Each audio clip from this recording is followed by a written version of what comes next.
And what are the financial and political and structural entrance points for the European Union to provide support? With those questions in mind, this session will draw on the expertise and inputs and recommendations of its 4 speakers, as well as the Q&A session where those in attendance can ask questions and give their opinions to discuss this critical issue and hopefully input into the Brussels Donors Conference. Some of the key questions and subtopics we hope this session will address will include: what is the impact of economic sanctions and the Caesar Act model? What are the constraints and expectations of this act? What is the impact of border crossings closure on trade and humanitarian needs? Also, how does international finance contribute to supporting different local needs, such as energy, agriculture, and water, through sustainability-based strategies? How does this funding contribute to supporting programs which combat extremism and rehabilitating the environments affected by these ideas? And lastly, how does it contribute to reducing immigration? And how does it contribute to encouraging return? So the key purpose of this event is thus to present concrete operational recommendations that address local economic needs, aiming at contributing to improving the economic conditions of the Syrian people, providing job opportunities, and achieving social stability and preventing the return of extremism.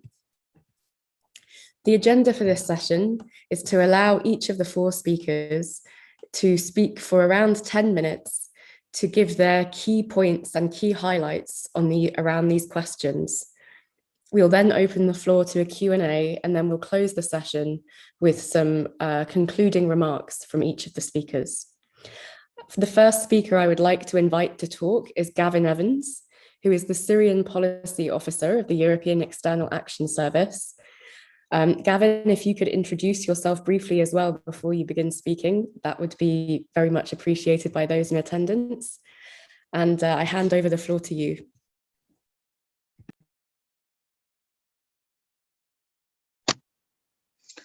Thank you very much, Elizabeth. Well, in fact, you've already introduced me very accurately. My name is Gavin Evans. I don't know about anyone else, but I cannot hear Gavin speaking. Oh dear. Neither mine. I cannot hear him. Hello, can you hear me speaking? Gavin, do you have English selected in the interpretation button down at the bottom of the screen? Yes, I do.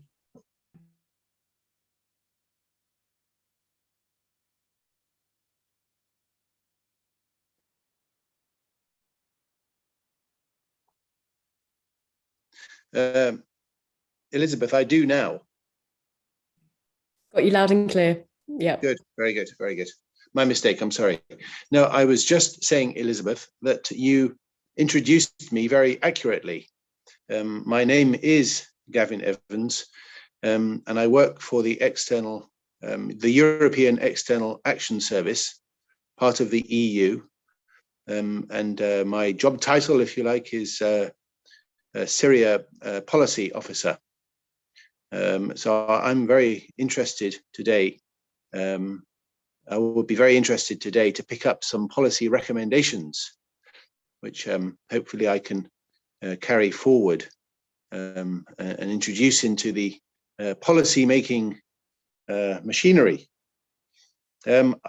Myself, I'm not sure I can say anything very original or very new. There's nothing very new to say about the EU position on Syria, which I'm sure is very familiar to many of the participants today. You know, we still call for a political solution to the Syria conflict, according to UN Security Council Resolution 2254. Until the regime engages meaningfully in the political process, the UN political process. We cannot support reconstruction. We cannot normalize with the Syrian regime, and sanctions, EU sanctions, will be maintained. And on refugee returns, we cannot support a formal returns program unless returns can be guaranteed to be safe, dignified, and voluntary. I mean, as I said, it's probably not very new to any of you, but I think it's important to set out the context. In the meanwhile, while we wait for a political solution, the EU is the largest donor of emergency humanitarian assistance, and increasingly we are turning our attention now to supporting early recovery, livelihoods, and resilience as far as possible in all areas of Syria.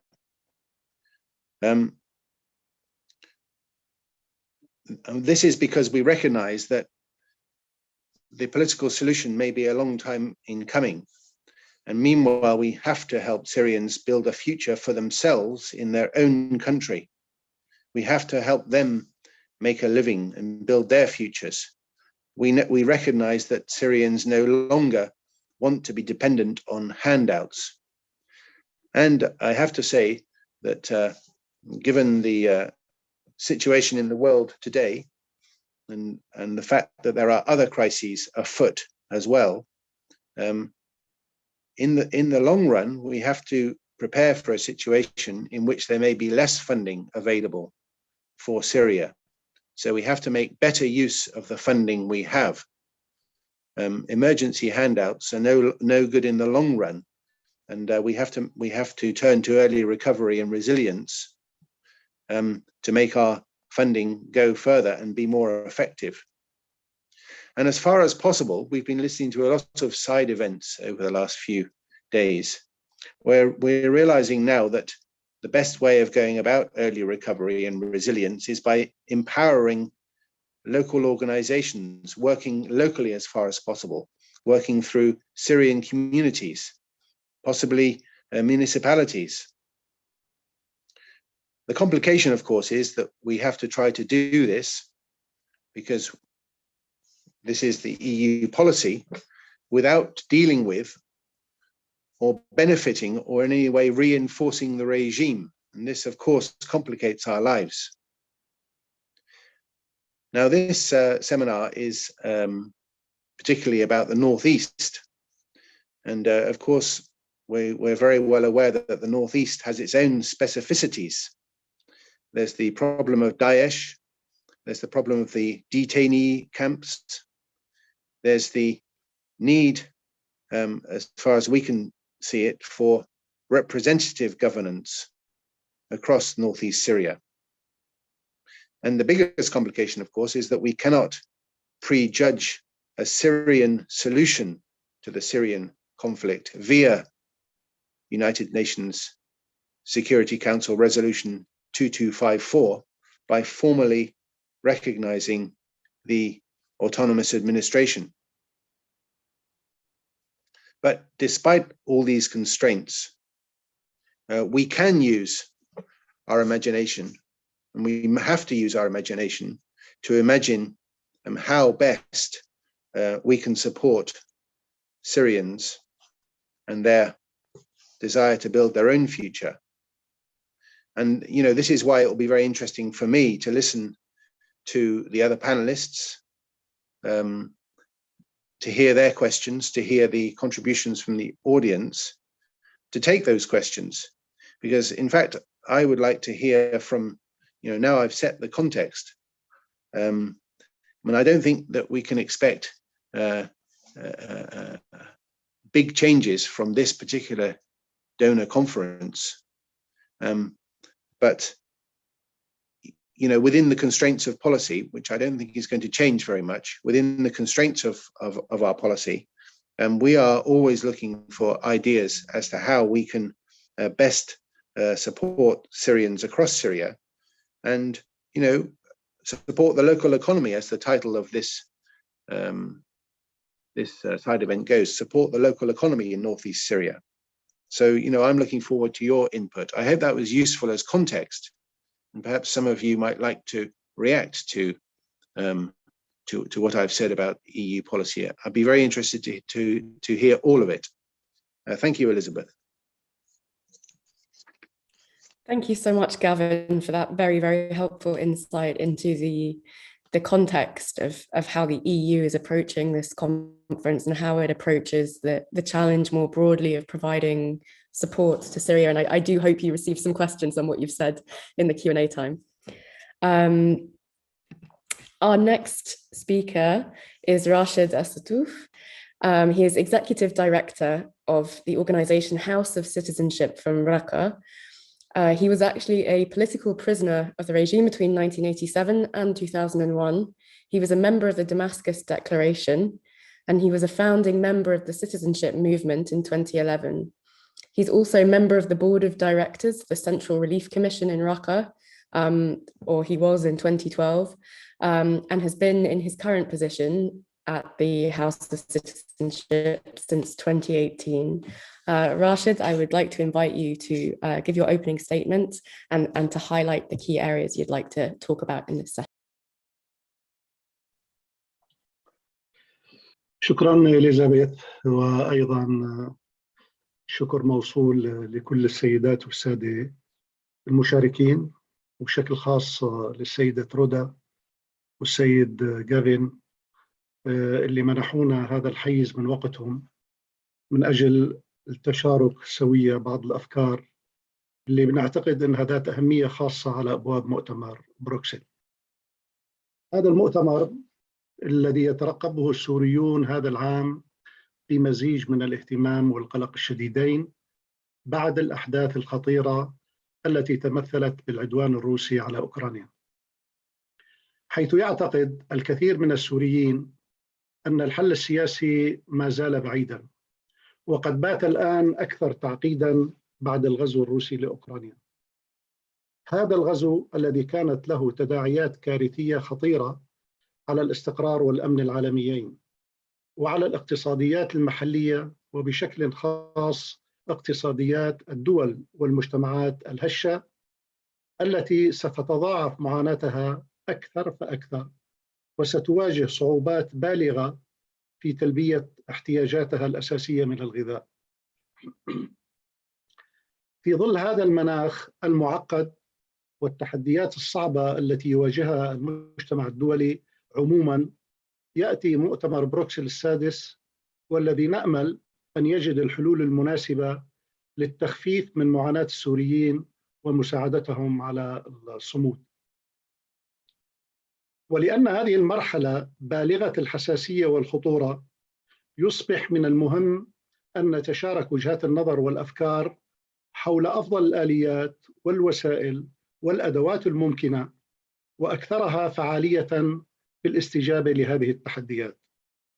وسأحاول هنا تكثيف بعض النقاط التي نعتقد نحن كمنظمات مجتمع مدني عاملة في شمال شرق سوريا أنها ذات أولوية وأهمية بالغة، ليس فقط بالنسبة لشمال شرق سوريا، وإنما لكافة مناطق تواجد السوريين، على الرغم من خصوصية بعض الأوضاع والاحتياجات لكل منطقة على حدة. النقطة الأولى وتتعلق بأهمية إعادة التأكيد على التزام المجتمع الدولي بالحل السياسي على قاعدة قرار الأمم المتحدة 2254، حيث لاحظ السوريون في السنة الأخيرة بوجه خاص بعض المؤشرات المقلقة على توجهات سياسية مغايرة لبعض الأطراف الإقليمية والدولية، والتي تحاول إعادة تأهيل النظام بمعزل عن مسار الحل السياسي وعن أي تقدم ذو قيمة على هذا الصعيد، دون أن نرى أي ردة فعل من قبل الأمم المتحدة ومن المجتمع الدولي اتجاه هذه المبادرات المتعارضة مع الشرعية الدولية ومع حق السوريين بمستقبل أفضل عبر مرحلة انتقالية تضمن التحول من نظام الاستبداد الشمولي إلى دولة المواطنة والديمقراطية والحريات. النقطة الثانية تتعلق بضرورة بناء وتصميم استراتيجيات دعم متكاملة مبنية على قواعد الاستدامة والأثر الفعال إلى جانب الاستجابات الطائرية. وكيما يكون ذلك ممكنا وواقعيا، نعتقد أنه من الضروري أن تساهم وتشارك المجتمعات المحلية ومنظمات المجتمع المدني بعملية بناء وتصميم هذه البرامج بشكل حقيقي ومباشر. النقطة الثالثة تتعلق بضرورة أن يكون الدعم مشروطا ومستندا إلى المبادئ الأساسية لحقوق الإنسان، بحيث لا تستفيد الجهات المشاركة في انتهاك حقوق الإنسان وفي ارتكاب الجرائم المرتكبة والتي ما تزال ترتكب بحق السوريين من هذا الدعم. وهذا للأسف الشديد ما زال يحصل في مناطق سيطرة النظام ومناطق سيطرة القوى المتطرفة وأمراء الحرب. النقطة الرابعة حول أهمية وضرورة أن يكون الدعم متوازنا وعادلا، بحيث لا تساهم آليات الدعم المحكومة بالإرادات السياسية لبعض الدول الإقليمية أو داخل مجلس الأمن في تعميق الانقسامات بين السوريين وخلق حساسيات ومظلوميات إضافية ذات طابع مناطقي أو عرقي أو مذهبي. النقطة الخامسة تتعلق بضرورة إيجاد مقاربات عملية ومنطقية حول آليات وصول المساعدات، بحيث لا يخضع الدعم الإنساني للتجاذبات السياسية داخل مجلس الأمن. فمن غير المنطقي من وجهة نظرنا أن تظل معاناة أكثر من 3 ملايين سوري يقيموا في شمال شرق سوريا خاضعة للابتزاز من قبل السلطة السورية وبعض الدول الإقليمية والعالمية، خصوصا وأننا على أبواب إعادة النقاش داخل مجلس الأمن حول مرور المساعدات عبر الحدود، حيث ينتهي التفويض الذي منحه المجلس بخصوص معبر باب الهوى في شهر تموز القادم كما تعلمون. وسيكون من الصعب في الأوضاع الراهنة إيجاد تسوية روسية أمريكية كما حصل في السنة الماضية.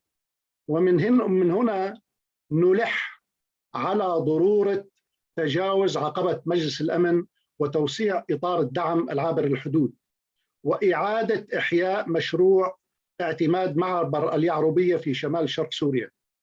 لقد قدمت التجربة الأوكرانية درسا مهما وفعالا بهذا الخصوص، وذلك عندما توفرت الإرادة والقرار السياسي الملائم للدول المؤثرة. لذا نعتقد أنه آن الأوان لاتخاذ خطوات شجاعة حول هذه القضية المركزية التي تؤثر على حياة الملايين في الشمال السوري. النقطة السادسة تتعلق بأهمية وجود آليات شفافة وموثوقة تسمح بالمساءلة من قبل السوريين الذين تقدم هذه المساعدات باسمهم. فمن المهم من وجهة نظرنا أن يعرف السوريون برامج ومسارات الدعم ويكون لديهم القدرة على تقييمها والتأثير على السياسات الحاكمة لها. يمكن على سبيل المثال التفكير بإنشاء منصة إلكترونية تفاعلية بإدارة مشتركة بين الجهات المانحة والمجتمع المدني السوري، تتضمن خارطة تفاعلية للاحتياجات وبيانات ومسارات الدعم وإلى آخره. هذا على سبيل المثال. النقطة السابعة تتعلق بخصوصية الأوضاع في شمال شرق سوريا، والتي يخوض فيها المجتمع المحلي والمجتمع الدولي حربا قاسية ضد الإرهاب. لذا فنحن نعتقد أنه ينبغي تصميم برامج الدعم لشمال شرق سوريا على قاعدة هذه الخصوصية الهامة، بحيث لا يقتصر الدعم على البعد والاحتياجات الإنسانية المباشرة والآنية فحسب، بل وأيضا على تمكين المجتمع المحلي اجتماعيا واقتصاديا، بما يعزز قدرته على تلبية الاحتياجات المعيشية الأساسية.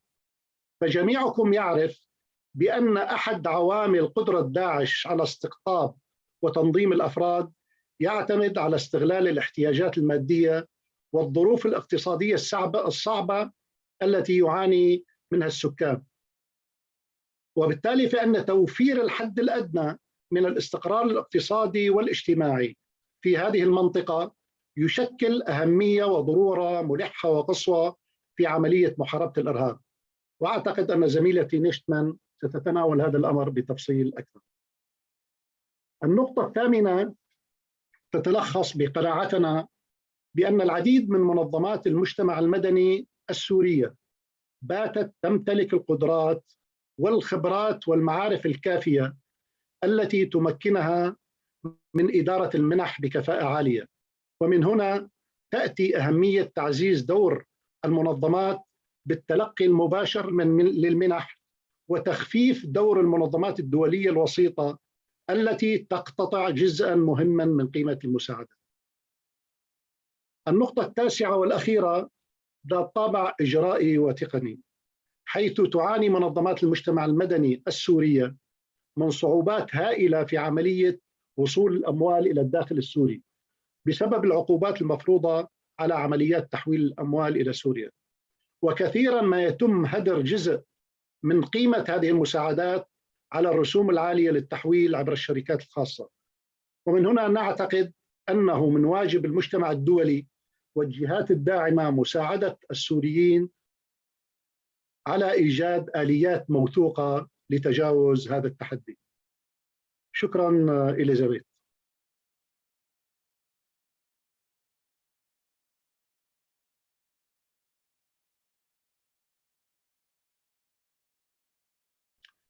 إذا عم تسمعيني إليزابيث أنا خلصت. Thank you so much, Rashid. That was a huge overview of many of the challenges faced both at the local level and the difficulty and challenge in connecting the local level to the international policy level where decision makers are assigning funds. Thank you so much for that insight. Our next speaker is Neshtiman Khalaf. Neshtiman is the executive director of GHAF, which is a feminist-led organization working in the field of development in Northeast Syria. GHAF has had many projects since 2017. It has worked on livelihoods in Raqqa, and it has also led other projects in Hasakah, the most important of which was Beit al-Jazeera, which was a multi-year project aiming to support coexistence between different groups, Kurds, Arabs, Yazidis, Syriacs, and others in the communities in which they work. So Neshtiman, I'll hand over to you. You have the floor. Thank you, Elizabeth. So I'll continue speaking in Kurdish.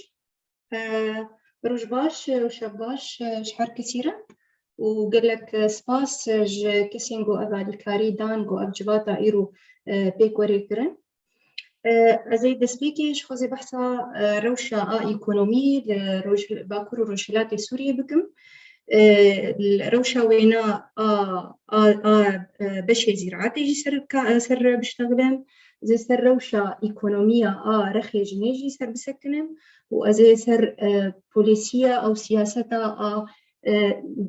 ناف دولتي آليكارية ب باكور روشلات سوريا بسكنم داوي أزي بشكي بحثا أمبيجن وقوتنن أو توصيات أن كاريجو جبي منطقي درت كذنش جبيجن درسي جو أم مبرية كايخن دسبيتش خوا بان حر ده صالين داوي وبتايبت أبحر سي صالي داوي جده حزار وحجدة بيتر روشة إيكونومي لهريمة باكور روشلات سوريا بيتري وينا لسر زراعتي تسكني سر زراعتي وسر آجالاتها تسكناندن يكش برغو أبنا كاري خلقي الور رودنين بيتر كاري وانا سر زراعتي وكو أمزاننجي ده حزارو حجدادة بلشي روشة زراعتي باشكت جقلف سدما دود باشكت نوينا هبو يكش سركين في أمبيجن باشكتنا دروشة إقتصادية زراعة ده هبو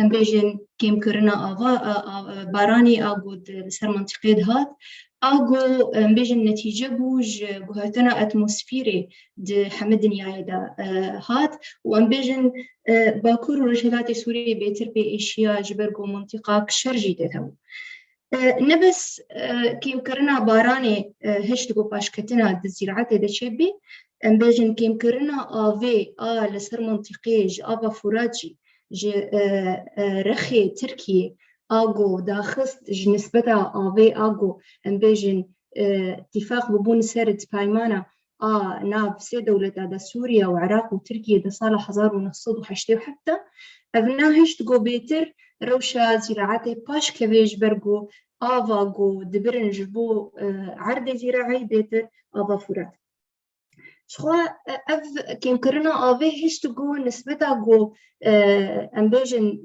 برهما في منطقة جنم داكل وطبعا وكنتيجة كجي أرض منطقة وخارنا وينا كيم نبس خوارن لسر خلكي كيم بو خوارن لسر أجالا جيك داكت جبرجو خوارن أجالا بيتري وينا لسر عرضا دبرن ودبيتري وينا جي تشتن أمبيجن إيج مالباتي ددا أو ناهش تقو حتى أو ناجي كيم ببي وبيتر خوارني أجالي خوا جدر بكرن وجدر بكرن نببري خوني إيه ورقة سوري بيتر بدولار شخوا يكج سدمي جي جوهش جو أمبيجن حقي مواد جو زراعة دا زي دببي وحقي خوارني فان أجالا جي جو زي دببي جوتنية درجها كسينور دنا في منطقة دا وناف دولتي هواردور جبرجو بشتي قرتنا تلكوشري دسبيكا دحزارونوز دا خلكي بون موادي خوا خوارنا خوا خوارنا أجالا خوا جرينن أمبيجن نفرمي بينن ونفرمي أبناهش تقو برزي دبدن حتى جو خوارنا خو ببن حتى خوارنا أجاري خو ببن أبنا حماهش تقو بيتر باش كذي أمبيجن روشة إيكونومي زراعي شخو بيرجي سعرها أمبيجن قيمتها دولار دهنبري ورقة سوري دجي بلند بو وبيتر بلند بو بشتي عقوبات قيصر لسر منطقي إيجو أونا إيش هاويديتن هشتن جو خلكي بيتر حقكي قلنكي زي دبدن نبس عقوبات قيصر هشجو أمبيجن ورقة داك هذي ودولار دهنبري ويدا بلند بي كورونا جهات جوج بوجو فيروشي بيتر خرابكي جبرجو حمقرتني الدنيا هذا تشيبون كيم كرنا موادا هشتجو منطقة إيش وينا ببيني وحقكي زيدا سر خوارني خوا وسر خوارني أجاري خودين أبنا هشتجو أمبيجن آرامي واني خوارني أمنا واني غذائي خلكي أمبيجن أجاري وانا عرضي وانا دا كذي حتى درجاك قوت ببيت تخوارنا أو بزري جوج عردي سماد تبكريج دربا طبعا نبس إيكونومية منطقية دا باشكت وهم بحثا أمبيجن روشة إيكونومي دواري جنيدة اقتصاد النسوي أمكارن بيجن أو ناجي تعداق قلكي مزن هبو ندفا صالي داويدا حتى دبري في شرقو شيبوت سوريا دا بيرك حاضرن في روشاء باكور روشيلات سوريا دا بس بيرك نحاضرن وك سروك بيرك نحاضرن د سروكتيا بروجي غوتي دكن بيرك حاضرن دكاري زراعة دا بيرك حاضرن تكاري ميديا دا تكاري سيفيل دا دقل كارا دا هنا هجمار هنا بس نسروكن نا ملكية عرب نج جنارة أمبيجن جبرجو جين نحاضر بود في روشة إيكونومي دا بيترهشكو باشكتن تكفي في روشة إيكونومي دا جبر ني في روشة دا بدستجني نحاضر شخوا أليكاري إينا بدولتي أوروبي وأمريكي هاتن جاليكاريا في أمبيجن بروجي جوجبوغو منطقة بيش خبيتر جيس باسينا بس أمبيجن تعدايجي كهبوج في آليكارية يكش تعدي جوجي تشيبو إنه بروژین چه بون بهتر آلیکاری خوارنه و به خوارنه هات کرن و پروژین بچوچک دواره ام بیجن تنمیه ده دواره پیشخستنه بس پروژین عمره وینا کن بون البروژینا هشتن بو ام بیجن روشة ايكونومي تكفي دراسة نفرمي به الاقتصاد الغير رسمي ام بیجن نفرمي وك آغو دولتا بتجربة خوني بشتي حربة عالمية بيشي وآددوا قولات خو بيشخصن شكل ايكونومية نفرمي آغو تجاري في دينا دي ولاتا تشيبو لباكور روشلات سوريا كومبانيين ايجلك دواري تجارتي دا تشيبو المنطقي كومبانية هاني بيتري وينا مال باتهم يعني كاركري وينا تننا وهكذا كاركر هبن كاركري واناي اي روجاننا بيتري جو كاركري امبيجن اي بروفيسيونيل كاركري هاني كاري وانا اي بروجانا دبرن افنا هشتغونا اراميك تشي بيت جيانا وادا ودفا كومبانيا جمع ايكونوميك تشيبو نا متخصص نا بروفيسيونيل وخلكن جمع تشيبو نا بروفيسيونيل افنا حماد هشتغو آلیکاریا پیش خستنا روشا ايكونومي دا چينبي يك ديجي جو سياسة ام بيجن آلیکاریا جو وان دولتي جو وك أوروبا وك أمريكا كرن سياسة وانا هنا جوتن آلیکاری هري دستي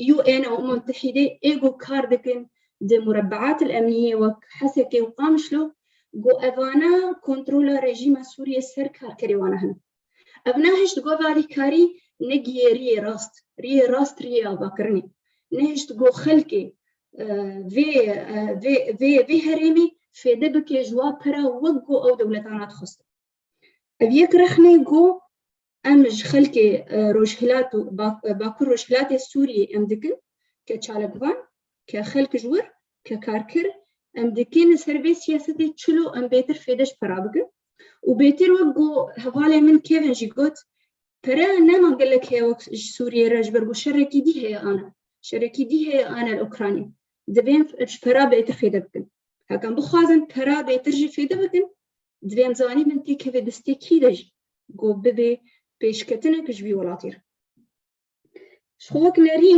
وك ناريني أم كشالقوان أم بيجن هكذا بخوازن بيشكتنا تخن ولاتك إذا زي أم شكل اقتصادي جو أم تشبكن شكل إيكونوميا جو تشبكن بدبي شكل كيف فرمي شكل لاشن تشبكن كومبانيين تشبكن كو متخصص من بروفيسيونيل بن أفكرني بكن لدواري تجارة دا وفروتن وكرينتني دا دواري أم بيجن تشكرني دا دواري صناعة دا دواري زراعة دا بتقنيات مودرنة بشكل وجو خلقن سيستمك وانا ضمانك اجتماعي هذي أفنا تشينابي بيجو أم بيجن آلیکاری بدن حكومة كريفا بريك يكا محلي بيت تكنوقراط بي جو أمش خلقنا أم بوار كار بكن جو قريبا آفاكرني بكن أفنا جي تشينابي جو جن حازر بي لسر كار بسروكتيا كار جن بي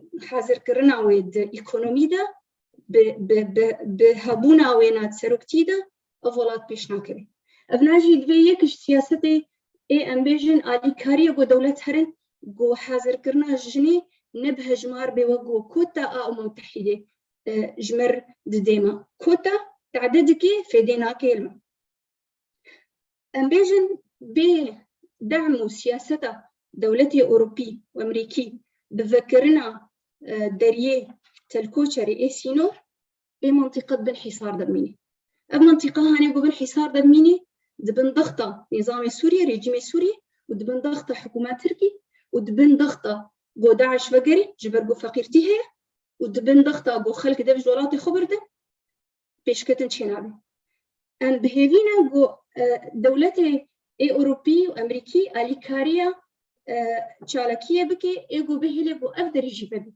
جو بيشكتن شنبي خلق جموانا حمه يعني أم بيجن داخوازي هي جو كار بكن جمع جوهرتنا اتموسفيري هي بس هنا قل لك بطرق مودرن هنا جو شلو ام شاندنا خو بكن شلو زراعتها خو بكن بفي كيمبونا بارانا ام دخوازن وانا حما بعلمن وام دخوازن عردي خبچينه سپاس دكم ج حركة سيرة وأز بجم أز داوي جارب دي مشتغل سپاس.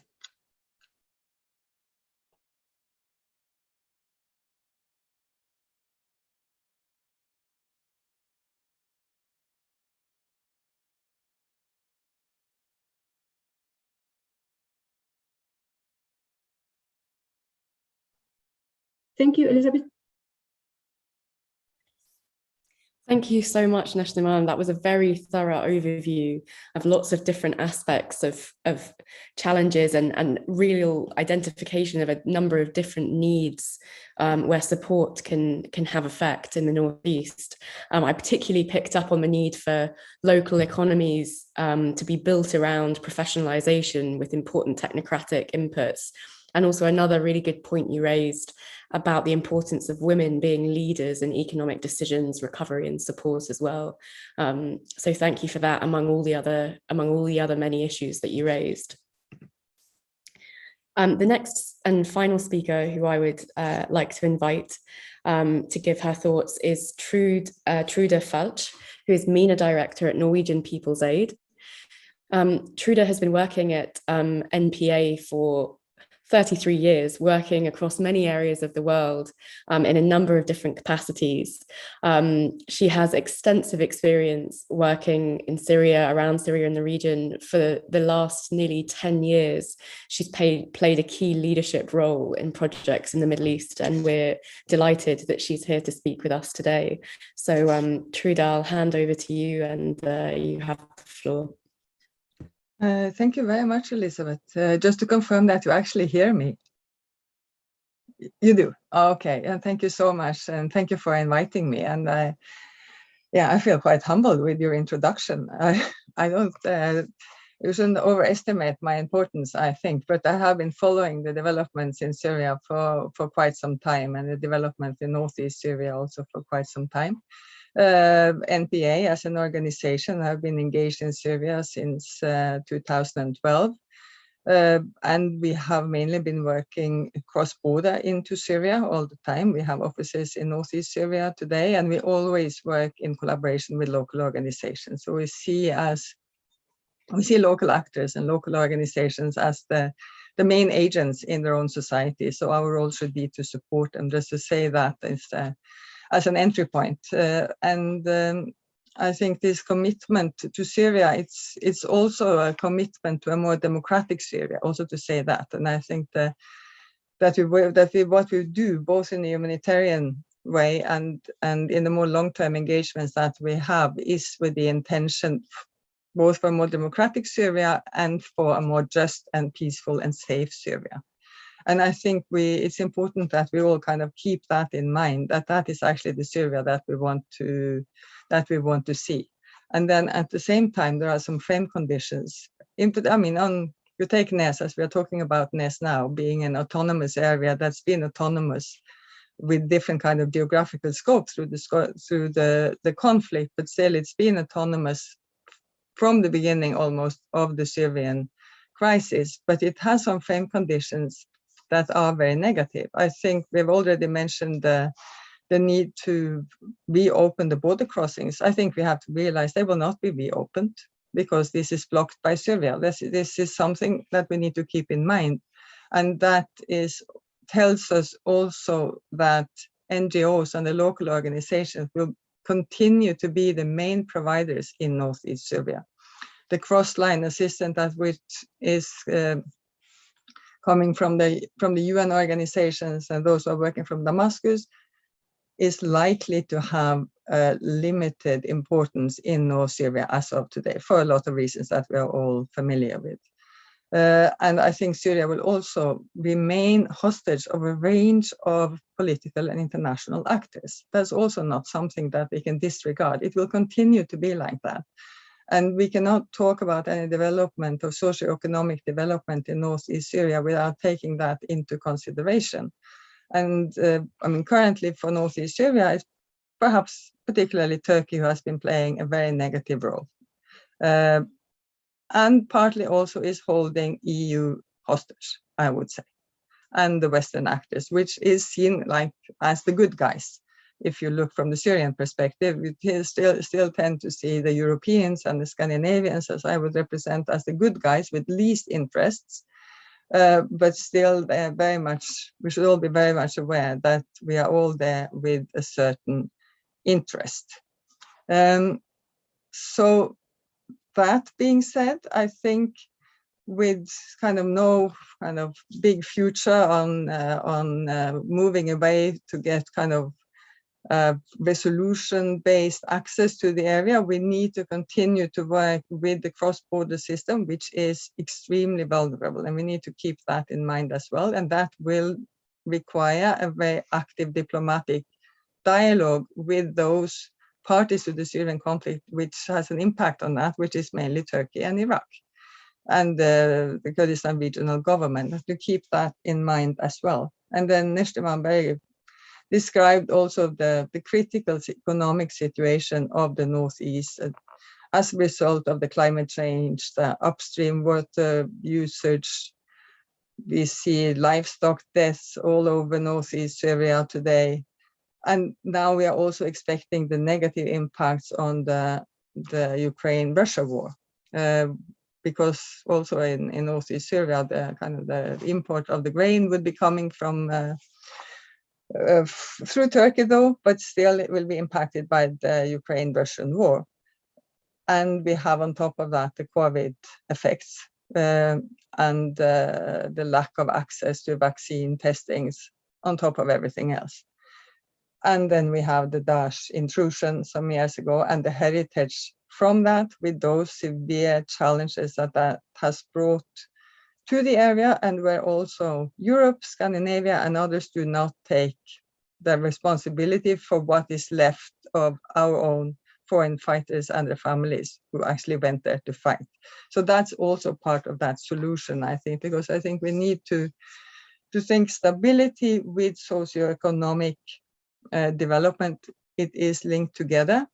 And what we have left Northeast Syria with is, of course, the heritage of the Daesh intrusion, but also a failure on the Western side to actually take responsibility for the effects of that. We chose to use the Allied forces that we had in Northeast to combat this threat, but we are not kind of paying back to the extent that we actually should. And I think it's also important when you work on Syria to realize that, yes, I mean, the donors might have one policy on Syria, and I think that was kind of clarified quite well, but Syria is actually different Syrias with different problems, and with different opportunities and different challenges. So it's important to adapt the approach to how you work in the different areas to the actual conditions that would, in Northeast Syria now, you have more opportunities than you would have in Northwest or in the regime-held areas. And we should utilize those opportunities as we can expect. This is a frozen conflict, and it will remain a frozen conflict for quite some time. And you cannot keep people in the freezer. And in Northeast Syria, there is a prospect to actually develop, to stabilize, and to develop economically, but it requires that we have a way of working and a way of funding in that area that allows that. So which would then relate to more long-term funding, for instance, not only short-term funding mechanism, but longer-term funding mechanisms needs to be in place.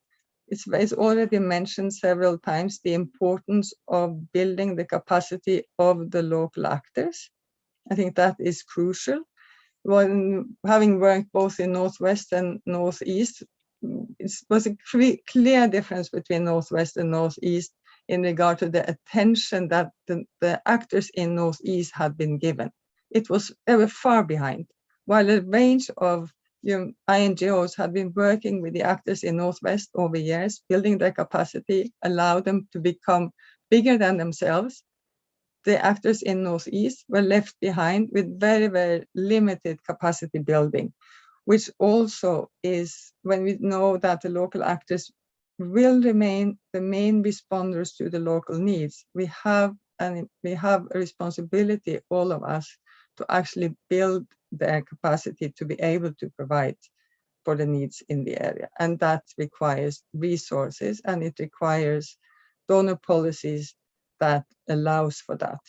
I think it's also important for the donors to have programs that allows for an integrated approach and to have sufficient funding for integrated approaches. Like now you would have more generous funding for humanitarian needs, and you will have relatively small funds for stabilization, working on de-radicalization, reintegration of families of the fighters and so on. But if we should succeed to reintegrate these people into their communities, we actually need resources to do that. And we need to be able to combine livelihood support with these kind of community programs and de-radicalization program in a way that we can work in a comprehensive way with sufficient resources to actually achieve results. I think what has been done so far, and I know that EU is supporting such programs, but I would encourage EU to have more resources for that, because it is crucial, and the risk for destabilization in Northeast is imminent, and I think we all know that. And with the socioeconomic deterioration that we are seeing now as a result of the drought and the climate changes, the water problems, it feeds into that risk for destabilization. I think it's also important to have programs that allows for contact across between the Syrian actors in Northeast with the rest of the Syrian civil society. It's difficult because it's a lot of security implications, other implications related to that. But I know that the Syrians know the way best themselves, but they would need support to be able to carry it out. So to have some resources to actually build from down. You don't even need to call it track 3. I mean, but to build this kind of relations between those actors that are on the grassroots, that are working directly with people across Syria, I think that's at least there to build some basis for a more peaceful Syria in the future. I think also it's something that you've partly touched upon, and it's the need for representation. And what we've seen so far in the Syrian crisis is that the representation of Northeast into all international fora and into the peace process is far less than the Russia should say, and it's also unbalanced. I mean, ethnically, religiously, and anyway, it's also unbalanced, and that needs to be addressed. I know that is something which is opposed very much again by Turkey, but sometimes you need to be able to stand up for the principles. And here, I think it's due reason for EU and the Scandinavians and others to actually stand up for the principles of fair representativity for all actors in Syria. I was talking so much now that I kind of lose track of my notes. So yeah, there's a final thing that I wanted to touch upon, and that is related to the sanctions regime that we have already kind of mentioned. I mean, the sanctions are a challenge to Syria and the Syrian economy in general, of course, and we all know that. For all organizations to maneuver the sanction regime is a challenge, but more of a challenge is the unintended effects of the sanctions. The banks, the financial institutions, de-risking policies, which are stopping money flows to Syria. So all actors that are currently working on Syria are facing massive challenges in their money transfers, because the transfers are being stopped by the banks. The moment you mention Syria in the transfer, that whether you would transfer in euros or dollars or whatever, you would raise the attention of financial institutions and you risk that the transfer is being stopped. These policies are a major risk to the socioeconomic situation in Syria in general and also in Northeast Syria. Those organizations, we have found ways that we are able to maneuver that. It's taken a lot of resources to kind of be able to set up systems that we're actually able to get the money transfers safely from our donors to the end recipients inside Syria. Not all organizations are able to do that. We have halted transfers to our local partners for months and months because this didn't work. And that absolutely need engagement from all donors in the dialogue with the financial institution, how to maneuver the FATF regulations in such a way that they do not harm humanitarian and democratization program. So I think that was all from my side. Thank you. Thank you so much, Trude. I think, as with all our speakers this afternoon, there's so much ground to cover and so many things that can be said. And I think you really touched on a lot of other important parts of this, particularly kind of the vulnerability of border crossings affecting the local economy, the importance of the West playing its role and taking responsibility for post-ISIS recovery, accepting the reality of the fact that there are different Syrias with different opportunities and challenges, and adapting an approach for different areas, integrated funding for integrated solutions, making sure responses are resourced,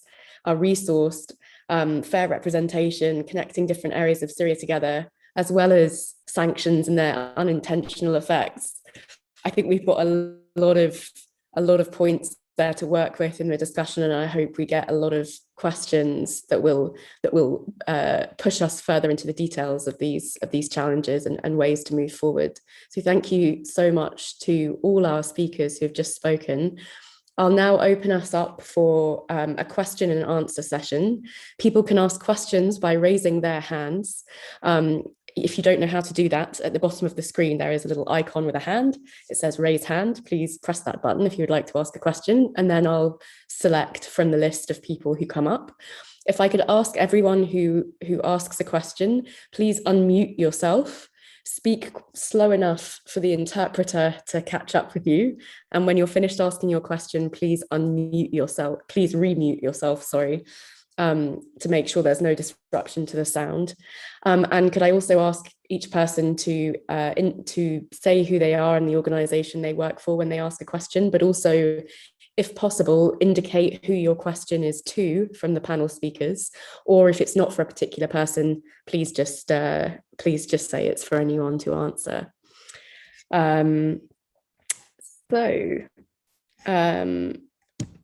With that in mind, I can't see if there are any hands raised at the moment, and I don't know if that's because there aren't hands raised or because is that Ibrahim? Please feel free, if that's your hands raised, please feel free to unmute yourself and ask your question. شكرا، مساء الخير. أنا إبراهيم محمد إبراهيم باشا من مدينة راس العين سركاني. أنا أحد أعضاء منصة قمح وزيتون اللي تشمل راس العين وتل أبيض وعفرين. طبعا المنطقة اللي هي شرق الفرات كانت عم بتغذي سوريا كاملة بالتموين وبالقمح وبالأبطان وبالبترول، والآن للأسف يعني الوضع سيء جدا جدا جدا. يعني المناطق الزراعية بمحافظة الحسكة بشكل خاص أنا متأكد نزلت أكثر من 85%. طبعا السبب لأنه القائمين على حكومات الأمر الواقع للأسف يعني الآن لا في كهرباء مثل البشر مشان المشاريع الزراعية كثير مهم لها مشان موضوع المياه، لأنه صار لنا نحن كذا سنة ما في أمطار، فلذلك وخاصة بعمق 10 كيلومتر على الحدود التركية السورية بمحافظة الحسكة كلها تروى على الآبار، بال190 على الآبار، والآبار تحتاج إلى محروقات بترولية وإلى كهرباء، والاثنين مفقودات. يعني أنا اللي أشوفه إنه منطقة رأس العين بشكل خاص الآن اللي مستلمينها جماعة الجيش الوطني بإشراف تركيا، المفروض الأتراك يأمنوا الكهرباء للمناطق مشان الغذاء، يعني الاقتصاد اللي داخل سوريا بيكفي سوريا، داخل محافظة الحسكة أنا بقول إنه بيكفي كل سوريا. لذلك عدم الاهتمام بالموضوع وتسلط الناس، لأنه بال190 من أصحاب الأراضي الآن طلعوا خارج منطقة رأس العين. يعني أنا راح أقول لكم شغلة بالنسبة لمنطقة رأس العين. في بعض القرى اليزيدية والكردية اليزيدية اللي استولوا عليها جماعة الجيش الوطني، الآن نصها صفت بدون زراعة، لأنه نص الموتورات الكهربائية، نص الموتورات، نص الطرمبات، كله هذا انباع، وظل النص ما عاد يكفي. ليش؟ لأنه ما في كهرباء، ما في محروقات، فلذلك تراجع كثير الإنتاج الزراعي بالمنطقة. يعني إذا أوروبا أرادت تساعدنا، نعم أوروبا ما قصرت معنا اقتصاديا، لكن أنا اللي أشوفه لو الأوروبيين يعتمدوا على أنه يعملوا شركات زراعية هم بإشرافهم بشرق الفرات، أنا متأكد أنه راح ترجع سوريا اقتصاديا ولا تكون بحاجة لأي دعم من أي جهة أخرى. فأنا اللي أشوفه أنه لازم تتأمن الكهرباء، لازم تتأمن المحروقات مشان الإنتاج الزراعي بالمنطقة، وإلا المنطقة مقدمة على كارثة كبيرة. يعني ليش؟ شو السبب أنه لتر المازوت المحروقات اليوم 4 أضعاف؟ شو السبب أنه الآن ما في عند العالم، ما في عندها حتى بذار مشان يبذروا؟ طبعا شح الأمطار أثر، لكن أنا قلت أنه نحن على امتداد 10 كيلو متر على الحدود التركية كلها كانت آبار، وكلها كانت عم تنتج وتكفي يعني ما هو بس للحسكة، تكفي لسوريا بالكامل. لذلك أنا اللي أشوفه واللي أرجوه من الاتحاد الأوروبي، هم ما قصروا معنا نهائيا، لكن أرجو أنه يشكلوا شركات زراعية يشرفوا هم على الزراعة بالمنطقة، وإلا مثل ما قلت لكم المنطقة مقدمة على كارثة. يعني منطقة رأس العين نص الأراضي اللي ما عم تبذر، تصوروا نص الأراضي اللي ما عم تبذر بسبب أنه استولى عليها هذول جماعة الجيش الوطني. النص اللي ما عم بيبذر عم بيتأجر للأغنام، كأنه لأنه ليش؟ نتيجة المطر بيطلع أعشاب وما أعشاب، عم بيتأجر ولا يخلوا أصحابها يرجعوا مشان يرجعوا يزرعوها. طبعا أصحابها ما بيرجعوا إلا إذا ما كان في أمن وأمان بالمنطقة. لذلك يعني أنا أنصح النصيحة، وأشكر الأوروبيين على كل ما قدموه، أنه يحاولوا بشتى الوسائل بمساعدتنا بإرسال شركات زراعية هي تشرف على الموضوع هذا بالذات. وإذا أشرفت أنا متأكد أنه ما راح تكلفهم مثل المعونات اللي عم بيقدموها، لأنه الإنتاج تبع المنطقة هذه يكفي شرق الفرات وسوريا بالكامل. وشكرا.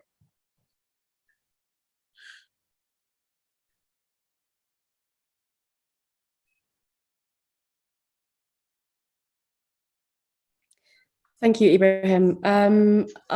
I think just in the interest of time, I would just like to remind anyone asking any questions or giving statements to please limit your contribution to 1.5 minutes, just in the interest of time, to give everyone the opportunity to ask questions and respond in the time that we have left. So thank you, Ibrahim, for that contribution.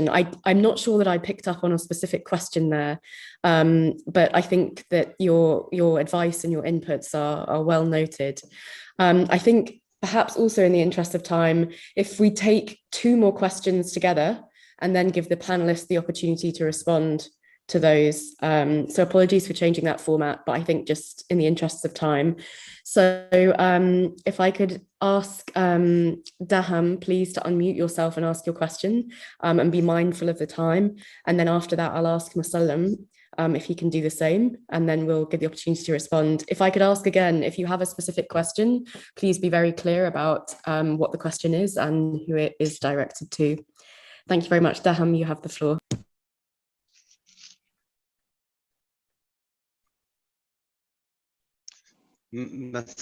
مساء الخير.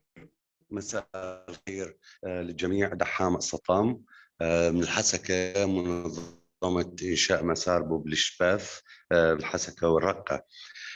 طبعا كل التحية للجميع، وليس هناك سؤال محدد لشخص محدد يعني، لكن أرجو أني أكون ما أطيل يعني بسرعة، أخلص وقتي.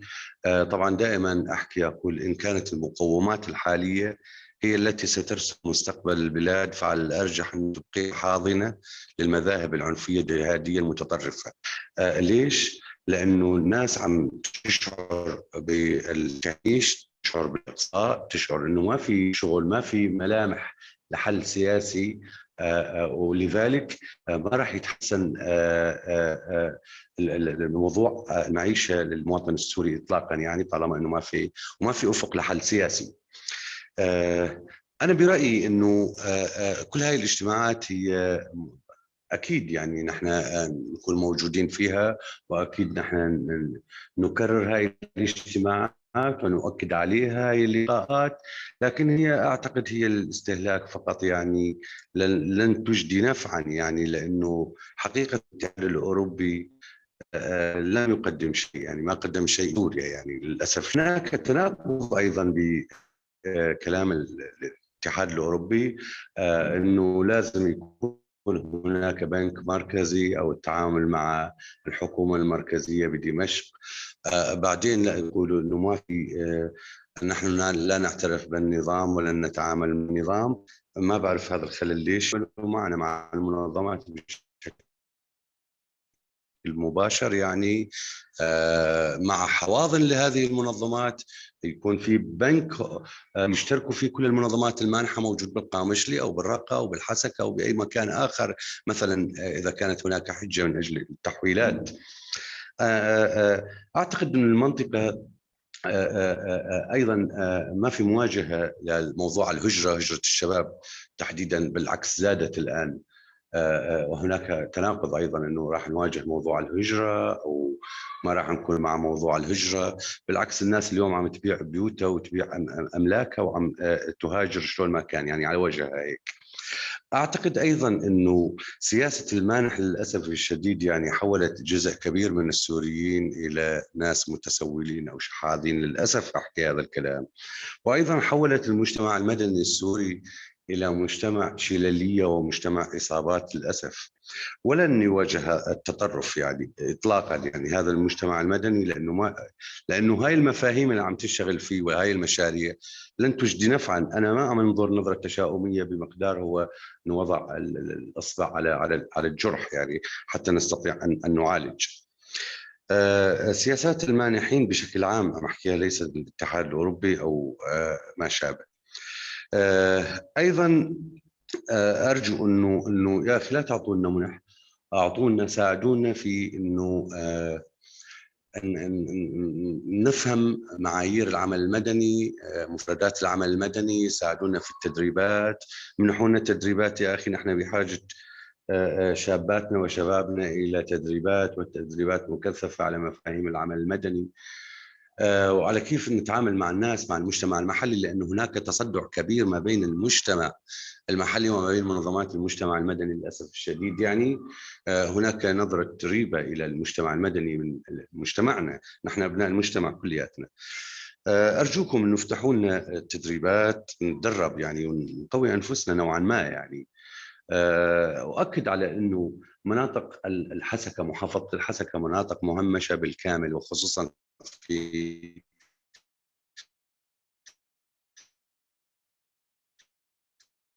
الحسكة، مناطق Thank you, الشداد Daham. I'm sorry, I'm going to have to cut you off there in the interest of time. أنا آسف. If I can invite شكرا جزيلا. Musallam, please, to ask your question, and then I'll have the panelists. شكرا. Thank you, Musallam. Please unmute yourself.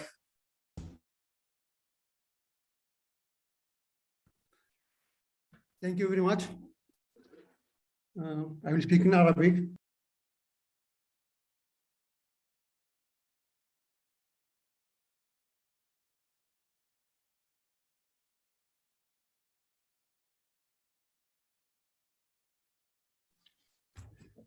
أنا ما بعرف وين قطع الصوت وين إجا.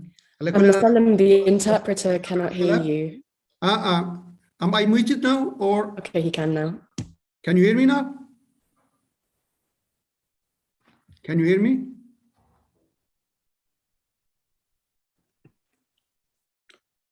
اي دكتور عم اسمعك.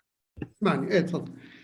النقطة اللي حاب أشير إليها، يعني نحن في سياق السوري يعني في مخاطر عديدة تم الإشارة إليها كثيرة، مسألة الاعتماد على المساعدات والوضع الغذائي والمشاكل الناتجة عن الارتباط ما بين التنموي والإنساني.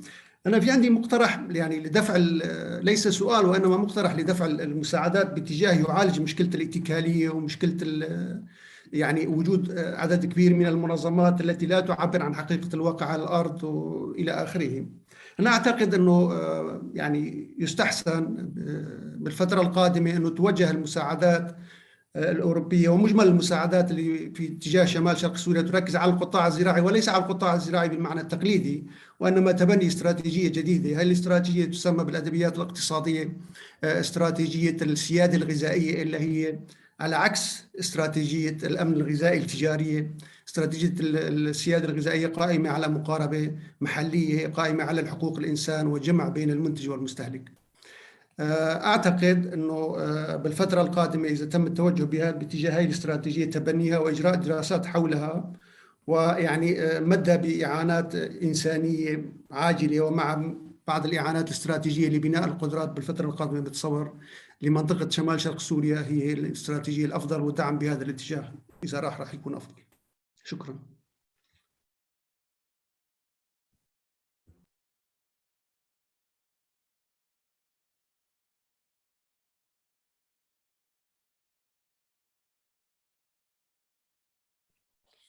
Thank you very much, Musallam, and thank you for keeping to the time limit. I'm going to hand over to the panelists now to respond to those 3 points. The first person I'm going to hand to is Gavin, and then when Gavin finishes speaking, if other panelists could just unmute themselves and come in, and whoever gets there first will get to speak. Gavin, I'd be particularly interested to hear your response to Daham's point about whether or not this conversation in this session will have any impact in sort of in the discussions being had at the Brussels conference and in policies in particular. So let's start with you, if that's okay, Gavin.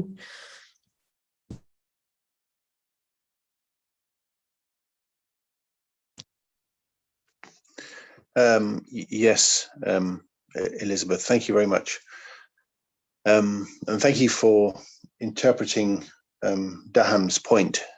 I didn't catch all the speakers in full, I'm afraid, because the sound was sort of breaking up. And so I think I'll start by reacting in the first instance to Truda. It's always fascinating to listen to Norwegians on the Middle East, especially Norwegians with such a long experience in Syria, which is more than I can say for myself. However, I mean, I found Truda realistic, but perhaps also a little bit pessimistic. I mean, of course, there are all sorts of reasons to be pessimistic about Syria and about Northeast Syria, but let's see what we can do to find reasons to be optimistic. And here I would come to the question of the Russian invasion of Ukraine, and with Russia out of the equation, out of the political equation, it would seem that there is less and less chance of a political solution in the near future. That's true, that's clear.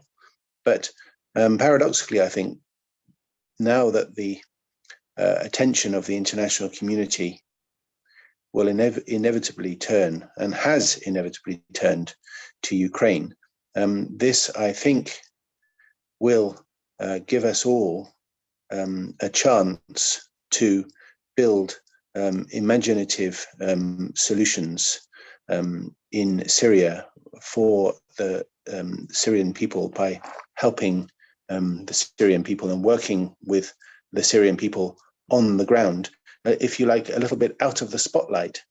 And perhaps we can stop obsessing about what we're not going to do. In other words, not reconstruction and not normalization. And we can start working on constructive, pragmatic solutions on the ground, as the UN is urging us and has been urging us to do for some time now. A lot of the, I would suggest that of the sectors that have been highlighted by various speakers, panelists and speakers. I mean, again, let's be optimistic. The EU is already working on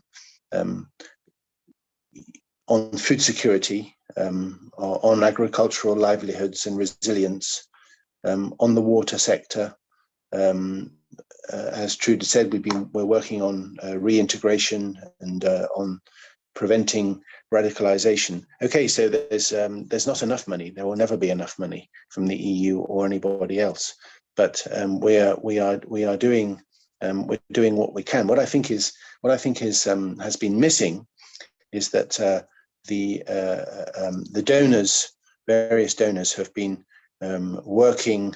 I mean, there's no overall donor coordination mechanism, because a donor coordination mechanism would generally go through the local authorities, and for reasons which are clear, which are evident, and which I've touched upon already, we can't work under present situation, under present circumstances, directly with the Kurdish self-administration. So what's happening is that donors are working in their own corners with rather little coordination. And if we were to come together to move forward more purposefully on our strategy for the north, for how to help local communities in northeast Syria, and explicitly bring in local organizations, local NGOs, local civil society into that conversation in a far more transparent way, I think we could make a real contribution to rebuilding lives and communities in northeast Syria. And we could find a way. Again, let's be optimistic. We could find a way of working with municipalities, even with technical departments, so that this assistance is more comprehensive and more effective. Now, will these sorts of discussions, this is Daham's point, will these sorts of discussions have an impact on the donor conference on Tuesday? Well, frankly, no, they won't. The donor conference is a big set piece affair where there's pledges are made in terms of fundraising, but it's very difficult to have detailed sort of policy discussions at that sort of level. But I would say that these sorts of discussions are going to have an impact in the longer run. It takes a long while to shift the way donors work in any country, let alone in Syria. But I think that the ship is now turning, and we are moving away from emergency assistance towards a far more long-term, constructive, sustainable, early recovery, resilience, even development assistance. And I, for one, and I'm sure I'm not the only one, have learned a great deal about the potential, the possibilities for working in northeast Syria and indeed across the rest of Syria, working with Syrians and with local communities and local organizations. And I think that I think that donors are going to start to become far more constructive in Syria, as I said, moving away from the short-term emergency handouts, which are still necessary in Syria, given that humanitarian needs are rising. But I think donors are going to start thinking more in the long term, in the months to come. So I hope I've answered all your questions, Elizabeth, to your satisfaction. Thank you. Thank you, Gavin. I think next, if I could invite Rashid, if you have any responses to the statements or questions that were made, please take the floor. شكرا إليزابيث. الحقيقة يعني الزملاء اللي قدموا مداخلات هم ما قدموا تساؤلات، يعني تناولوا العديد من المشكلات اللي عم تواجهها المنطقة، وهي مشكلات حقيقية نابعة من معاناة الناس. المشكلات المتعلقة بالتعليم، ويعني أنا أتفق مع الزملاء اللي طرحوا هذا الموضوع، مسار التعليم وأهميته وأولويته وضرورة يعني دعم هذا القطاع، قطاع التعليم، إن كان فيما يتعلق بإعادة ترميم البنية التحتية للتعليم، أو فيما يتعلق بالمناهج، أو فيما يتعلق بمسار العملية التعليمية ككل وبناء الكوادر وإلى آخره. لأنه موضوع التعليم موضوع أساسي لهذه المنطقة لأكثر من مستوى، مستوى الأمني، المستوى الاقتصادي، المستوى الاجتماعي، مستوى محاربة التطرف، كلياته. لأنه في أجيال انقطعت أو انقطعت عن العملية التعليمية خلال فترة السيطرة على المنطقة. لذلك هذا الموضوع كثير مهم، وأنا أشكر الزملاء اللي يعني ركزوا عليه إن كان بالمداخلات أو عبر الكتابة على الشات. النقطة الأخرى أيضا هي وجع على سكان المنطقة، وهو وجع أساسي أشارت له نشتمان وأشاروا أيضا له الزملاء الآخرين، هو القطاع الزراعي. القطاع الزراعي أيضا يحتاج إلى ليس فقط معالجات إسعافية، تفكير له طابع على الأقل متوسط الأجل، لأنه المجتمع الدولي واضح له الحل السياسي بعيد. إذا يفترض نحن ما نضل نكتفي بالاستجابات المباشرة اللي ما لها أثر وما لها استدامة. يفترض ما دمنا نعتقد وشايفين أنه الحل السياسي لساته بعيد، يفترض أنه نشتغل على معالجات إما متوسطة الأجل أو بعيدة الأجل، بحيث أنه هذا الدعم يعطي آثار. أنا يعني بدعم المشروعات اللي متعلقة بالري، اللي متعلقة بتحسين البذار، اللي متعلقة بتحسين العملية الزراعية، يعني المسائل اللي متعلقة بالبنية التحتية للقطاع الزراعي. لأنه مثل ما حكيت نشتمان، جزء مهم من السكان قد يكون 70% من السكان يعتمد، إذا ما يبي يشتغل مباشرة بالزراعة، دخله يعتمد على الزراعة. أيضا يعني في يعني معاناة متعددة طرحوها أيضا على الشات الأصدقاء، وهن محقين. إخراج المسائل اللي متعلقة بأساسيات الحياة من التجاذبات السياسية، من مثل استخدام سلاح المياه، إن كان مياه الشرب بمحطة علوك أو مياه الزراعة نهر الفرات استخدامها لأغراض سياسية. يفترض أن المجتمع الدولي يأخذ دوره بهذا الصعيد، ما بيكتفي فقط بالإعلانات ذات الطابع الإنساني اللي لا بتقدم ولا بتأخر. وأنا بوصفي ابن هذه المنطقة بتساءل مع الآخرين ليش تركيا قادرة تفرض إرادتها على المجتمع الدولي فيما يتعلق بإدخال المساعدات عبر باب الهواء ودعم الأطراف المتحالفة معها، وروسيا أيضا قادرة تفرض إرادتها على المجتمع الدولي فيما يتعلق الآن بحصر المساعدات عبر النظام، ولا يستطيع حلفاء الشعب السوري فرض إرادتهم. الولايات المتحدة الأمريكية وأوروبا فرض إرادتهم أيضا لدعم هذا القطاع، دعم هذه المنطقة اللي هي يعني عمليا تحت نفوذهم شمال شرق سوريا، وهي احتياجات أساسية. مو معقول الآن يعني تم طرد داعش من المنطقة 2017 وإلى الآن الناس عم تحكي إنه ما في كهرباء، يعني بالنهار كله ممكن تيجي الكهرباء ساعة أو نص ساعة. مو معقول الآن صار لها تركيا تستخدم الابتزاز والضغط عبر محطة علوك عدة سنوات والمجتمع الدولي عاجز عم يتفرج ومو قادر يلاقي حل لهذه المسألة المتعلقة بحياة البشر يعني المياه الشرب. أنا أعتقد أن الموضوع له علاقة بالإرادة السياسية وليست بالتعقيدات السياسية. لما وجدت إرادة سياسية في أوكرانيا مباشرة توجه المجتمع الدولي إلى الأمم المتحدة ودار ظهره لمجلس الأمن وأخذ قرارات داخل مجلس داخل الأمم المتحدة بمعزل عن الجمعية العامة، بمعزل عن وحيد تركيا وحيد حيد الفيتو الروسي وحيد الفيتو الصيني، وقدر يلاقي استجابات فعالة أنقذت الشعب الأوكراني. ولولا هذه الاستجابات الفعالة كنا الآن أمام كارثة أكبر من الكارثة الإنسانية اللي عم نشوفها بأوكرانيا. لذلك أنا أتفهم يعني خليني أقول يعني أدعم كل النقاط اللي Rashid, I'm sorry, I'm going to have to ask you to wrap up. Thank you. Just your close.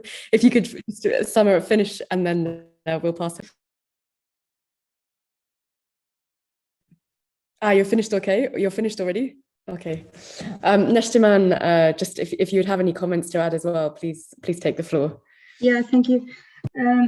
شخود بشي أمبيجن بيش كتنا روشة إيكونومي دا أبو نبس يعني أمبيجن علي كاري جركد علي آفيد علي بشي خدمة تاني آفا إنرجيا أمبيجن درجهان سينور وري فكرن ودهمبري ويدا جيش خواد بعلي كاري وري كرن د سيستمك ريفبري وري شكرن سيستمك أمبيجن ضريبي وري شكرن جوبيتر أمبيهلن روشة إيكونومي روشة فرمي شبه نوك درزية أمبيجن بنجيجو ملت خلقو أمبيهلن كومبانية مالباتي تاني شبن فروتن وكرينا أمبيجن خارنن جورن كرن أقرانا بكرينا خارنن درد كبي دربا أمبيجن منطقي أفكرن بيرا أفكرنا أمبيجن خندنية أفكرن بيرا أفكرنا سيستمكية أفكرن بيرا آبا وخارنا وإنرجية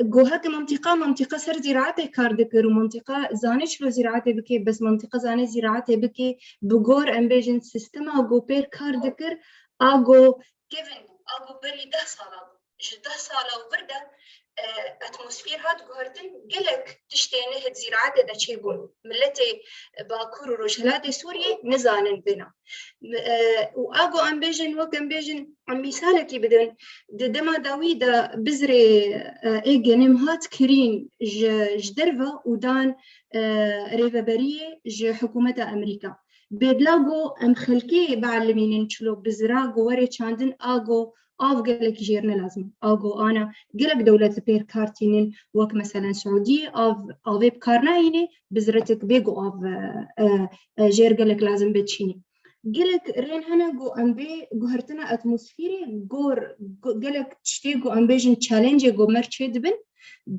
رخي رجيم سوريا جو حصار سرمدكي رخي تركيا حصار سرمدكي قالك ري هنا بس أبناء آدي كاري جير لازمة وجو هفاليم قلت وقت جو قرار بوليتيك هبي قرار بوليتيك جو هبي جرخي بان دولتنا أوروبي وأمريكي وريكرن اف قرار هاني اي تشاوا تشبي چه دخوازن گو گارانتی وره کرن زیده گو حربا گو داعش هبو کرن زیده گو قلنک هاد دانین ده منطقه ده بخوینا قیز و خورتا زیده گو کوچبری چه بود منطقه ده کوچبری چه بود منطقه ده نه بس جبر شهر وجبو هجاری فقرتی منطقه ده کوچبری چه بود جبر اتمسفیر جي أنا قلق دولتي أوروبي وأمريكي أنا آليكارية جدا جي خلكي جو إيجو كوچبر دبن جي أستراليا وقلق دولتي دين شوطاندنا وقهرتني إيد أتمسفيرة تشدن إيه خلكي باكر وجهلاتي سوريا كوچبري تشيبو شفقيرتي شكيم آبي جشر وش قهرتنا أتمسفير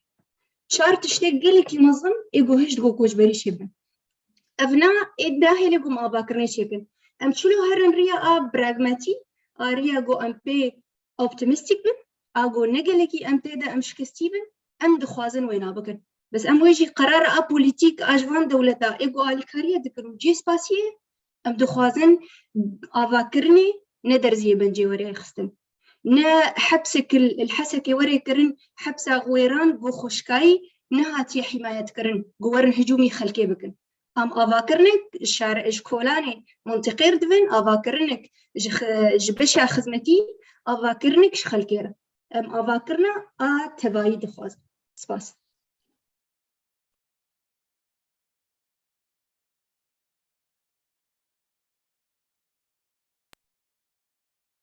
Thank you very much, Jaman. Could I invite Truda, if you have any comments to add, please do. And if you could possibly, if I could ask, keep your comments to 2 minutes, and then we'll take some more questions. Yeah, thank you, Elizabeth. Yes, very shortly from my side, I think I just will echo Nishtiman and Rashid in regards to the very bleak economic situation which was raised by the others. But then I think what is missing, and I think that's also what EU is kind of admitting, is that what is missing is this coordination mechanism and the limitation that the donors cannot work directly with the autonomous administration. And of course, and then that is what entails kind of operating in or keeping people in the freezer when you can never work on developing policies. I mean, now the area is experiences a massive drought, which is climate related.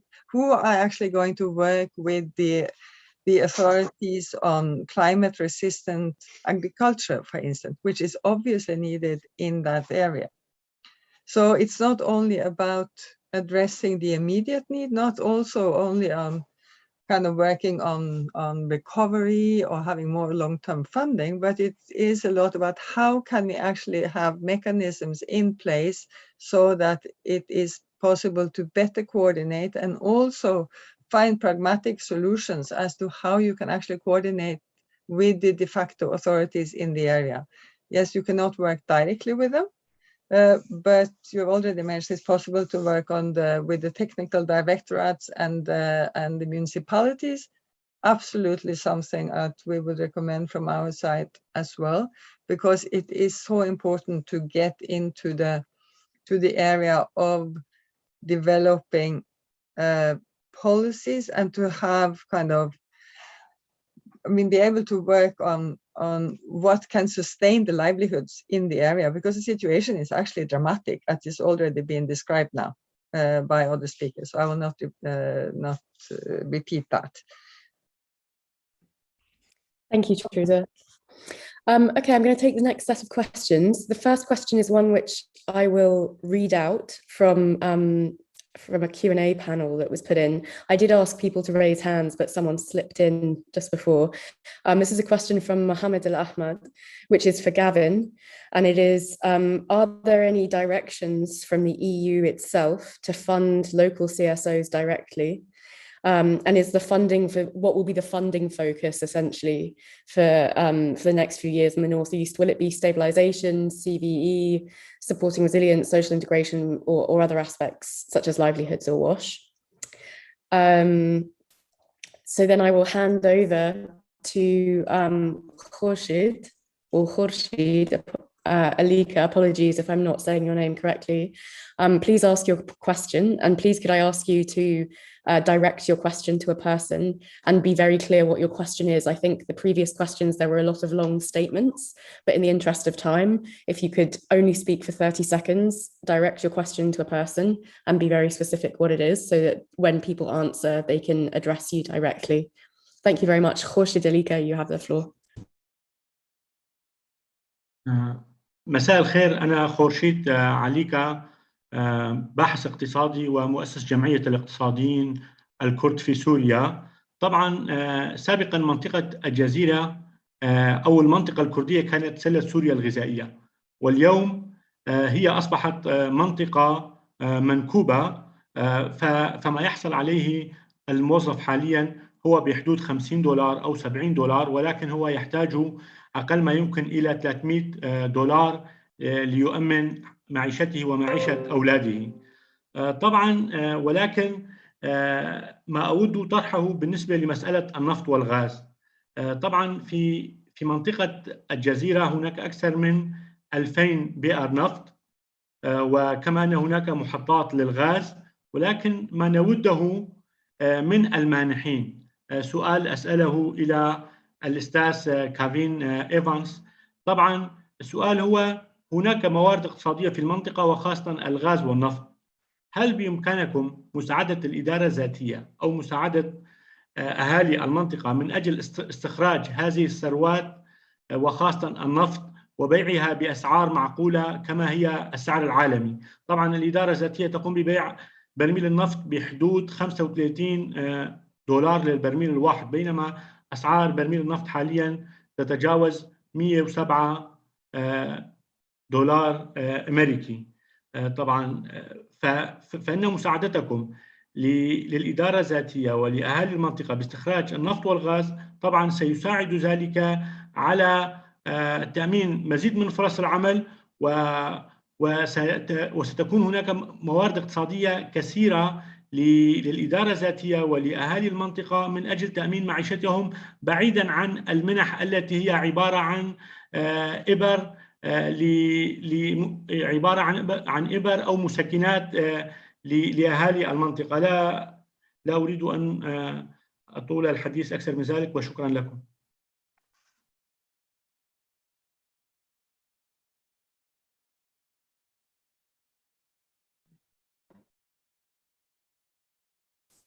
Thank you, Khurshid. Can I now ask Shauki Mohammed, please could you unmute yourself and ask your question? And again, I can't reiterate it enough, please speak very quickly and shortly and directed question possible. Thank you.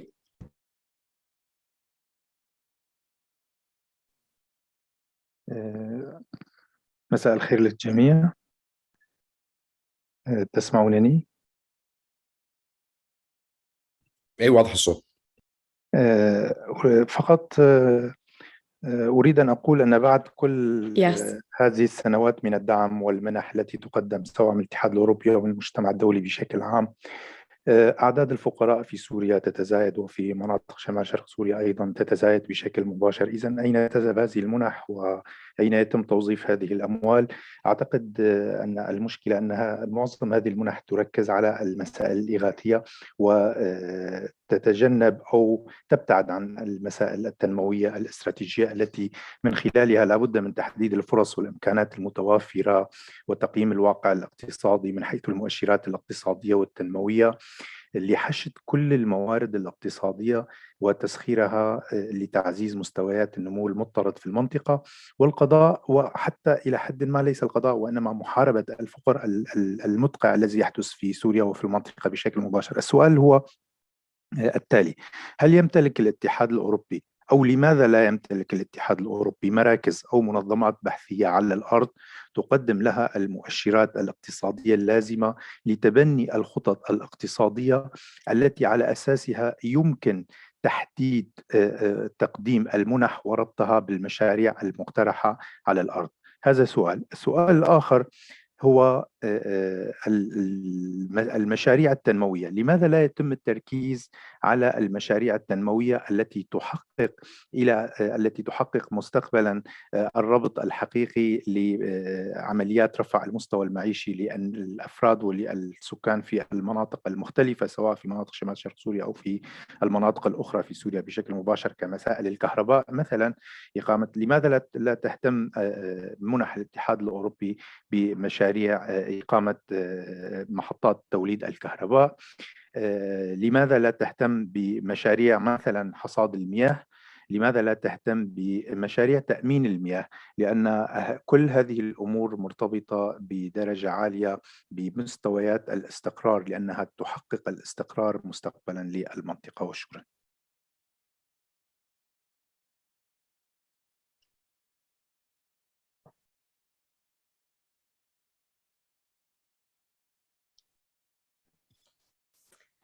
Thank you, Shauki. Just a question I would like to add in as well that has been written from Fadi Dayoub from LDSPS. He asks if it's possible, this is a question to Gavin, is it possible to have Syrian co-managed trust funds that are where Syrians are involved in coordinating funding and avoid legitimizing de facto powers, where Syrians would have a role in where kind of funding goes in managing funds, and also avoiding silos of humanitarian development and peace building funds. Yeah, that's a question to Gavin that I just wanted to drop in. I'm going to take one more question from the floor here, which will be from Ali Nimr, and then I'll hand it over to the panelists, and then we'll I'm afraid not everyone will get the chance to ask a question today, but then we'll have concluding remarks. So Ali, if you could unmute yourself and ask your final question.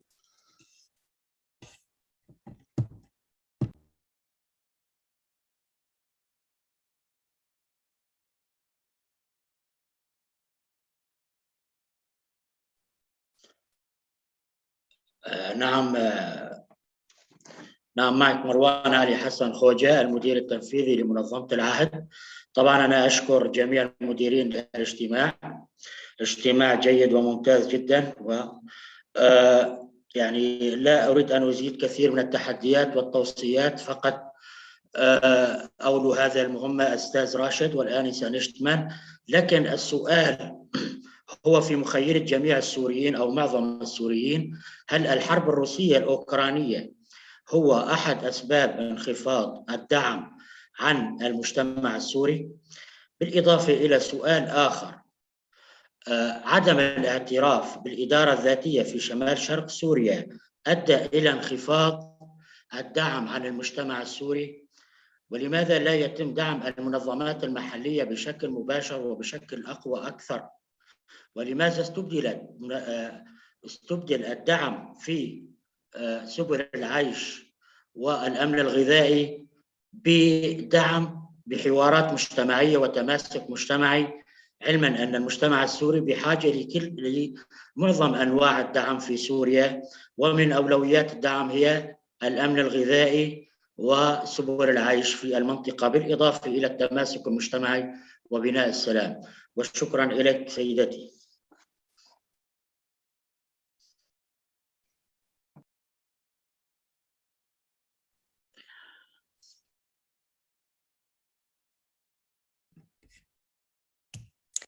Thank you. I would like to invite Gavin to respond first. A number of those questions were aimed at him. And Gavin, if I could ask very kindly for you to limit your response to 2 minutes, if that's okay. I know that's very tight, but just in the interests of wrapping up in the next sort of 10 to 15 minutes. Thank you very much. The floor is yours.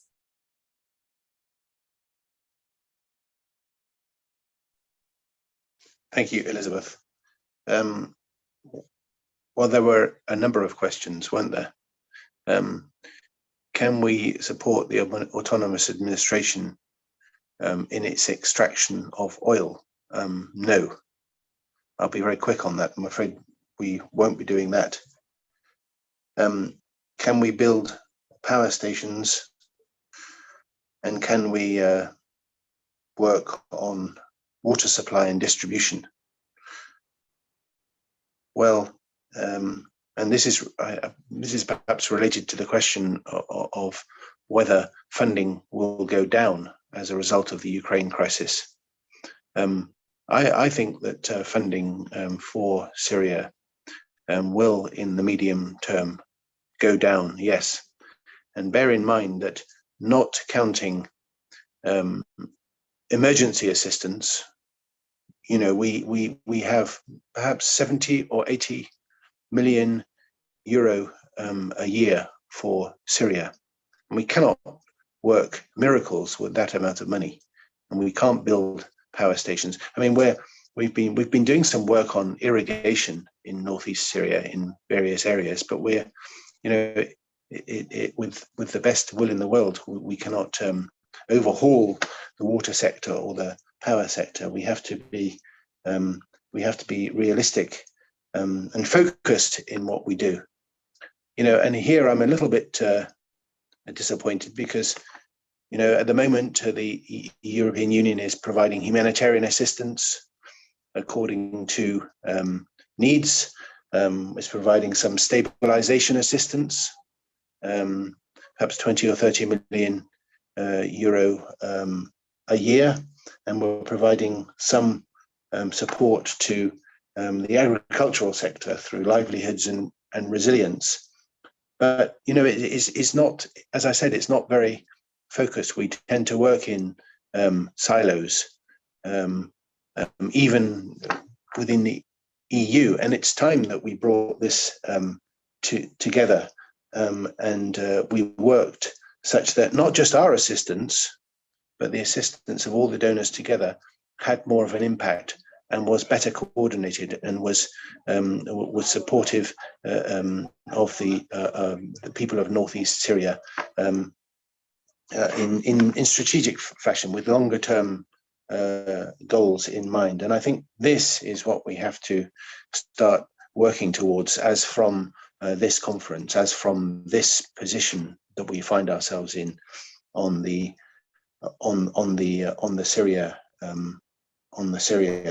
crisis. You know, we have loads of research. We have the UN does loads of research. We fund research. We listen to local communities. We listen to local organizations, as we're doing now. We know enough, but it's a question of I think being more effective with the funding we have, and we have to start working towards that. You know, I answered Fadil actually, or Fadi in the chat, but I'll repeat again what I said in the chat. You know, it's a great idea to have Syrian, you know, sort of Syrian Syrian administered trust fund.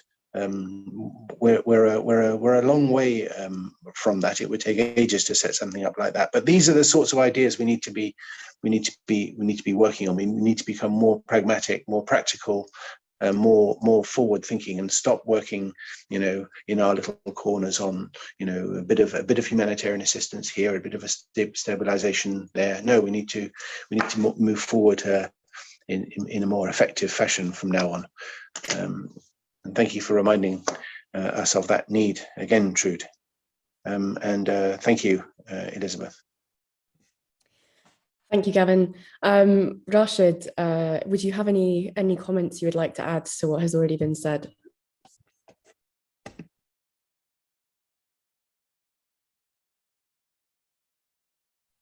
أشكرك، ما عندي شيء أضيفه، وخصوصا أنه ما بقي غير 5 دقائق، فبعطي فرصة لغيري حدا يحكي.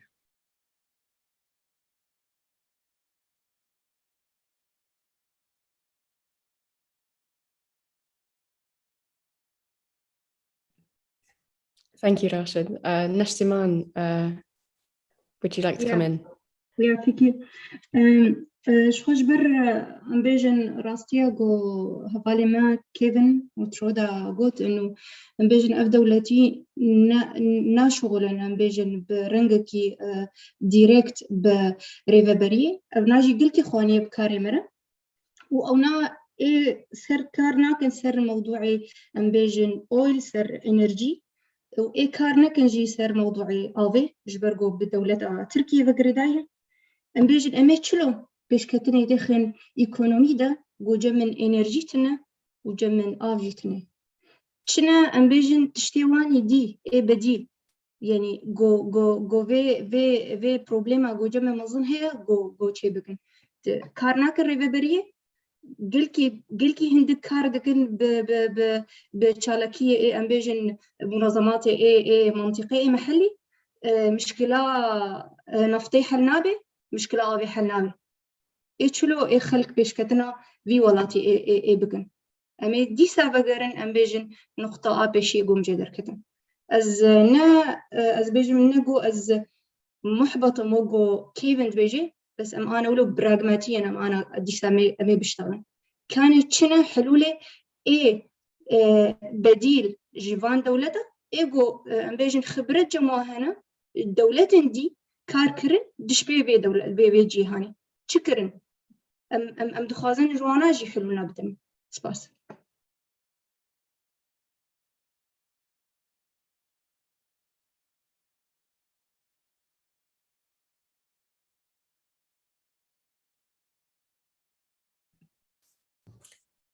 Thank you, Nashtaman.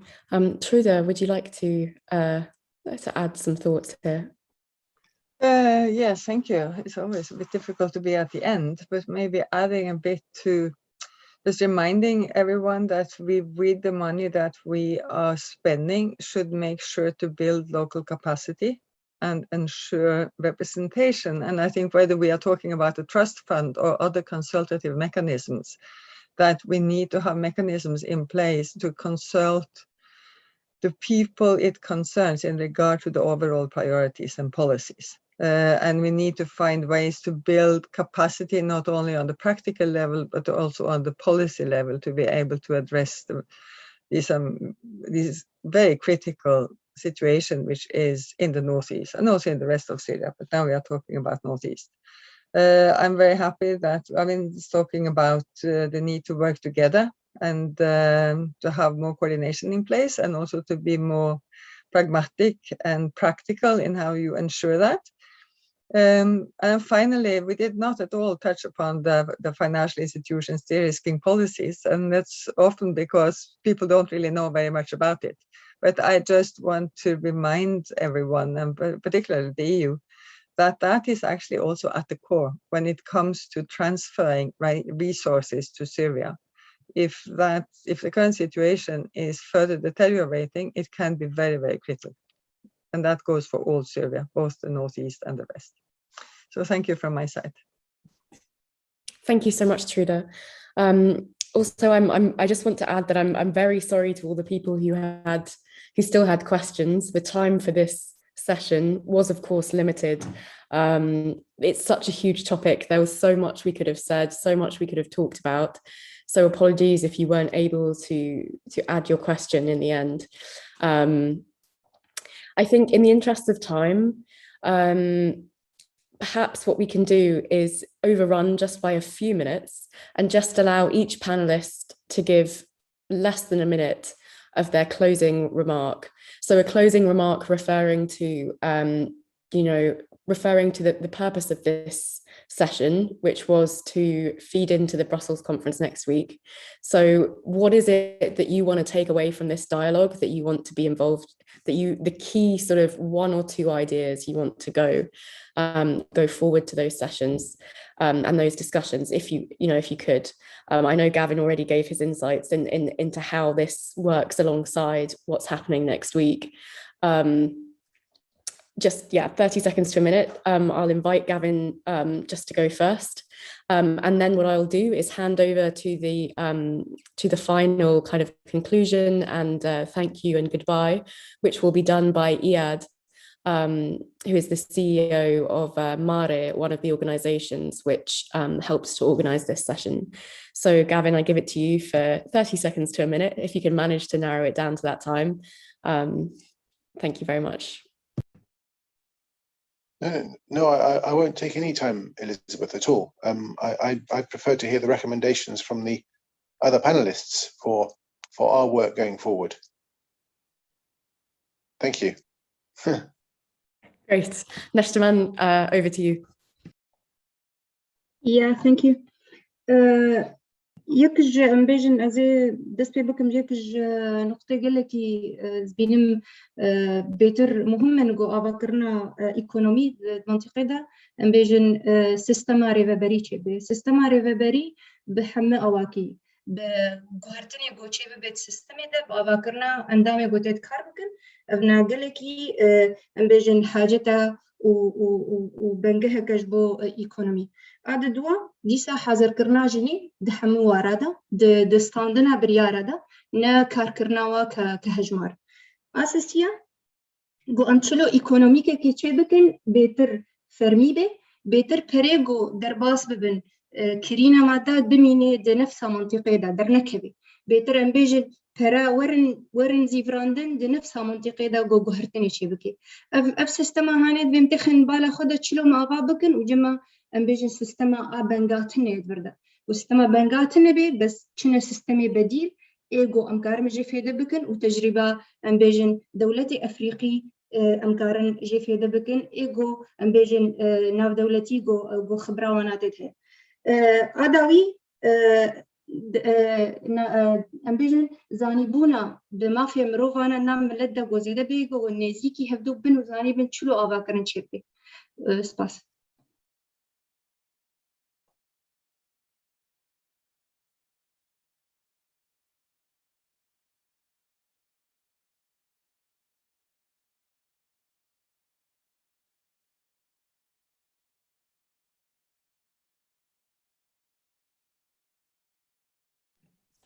Thank you.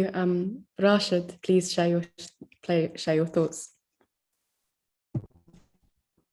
بالبداية يعني أنا أحب يعني أعتذر من الزملاء المشاركين اللي ما أتيح لهم يقدموا مداخلاتهم بغض النظر عن الأسباب، يعني لكل واحد له وجهة نظره.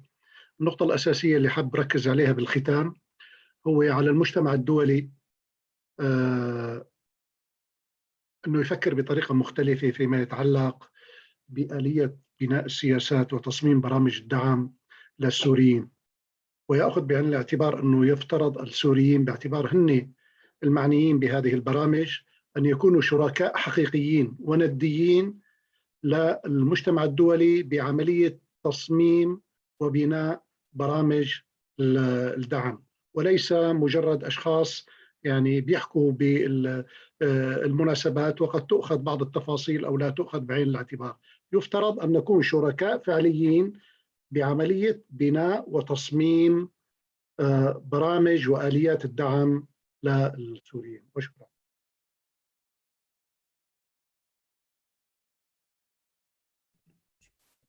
Thank you, Rashid. Truda, would you have any comments that you would like to add?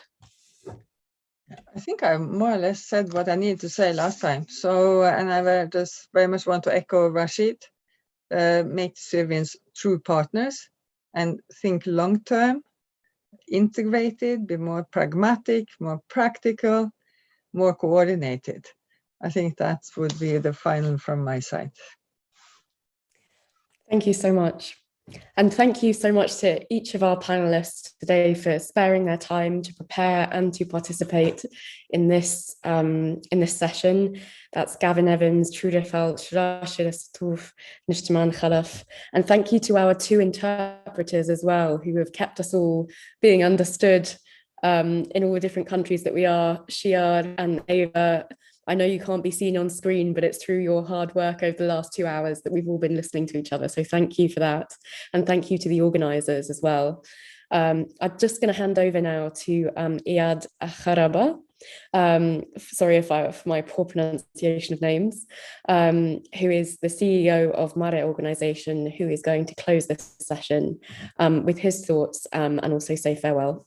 So thank you very much, everyone. شكرا إليزابيث وشكرا لجميع المتحدثين وللزملاء المشاركين. أنا حابب بس كنت أركز على بعض النقاط باعتقادي أنه الدور المنوط بالاتحاد الأوروبي داعم للشعب السوري سواء كان على مستوى الحريات والديمقراطية لازم يكون بشكل أكبر. هاي باعتقادي كانت السنوات الماضية هي لا ترقى للدور الاستراتيجي اللي مفترض يكون للاتحاد الأوروبي.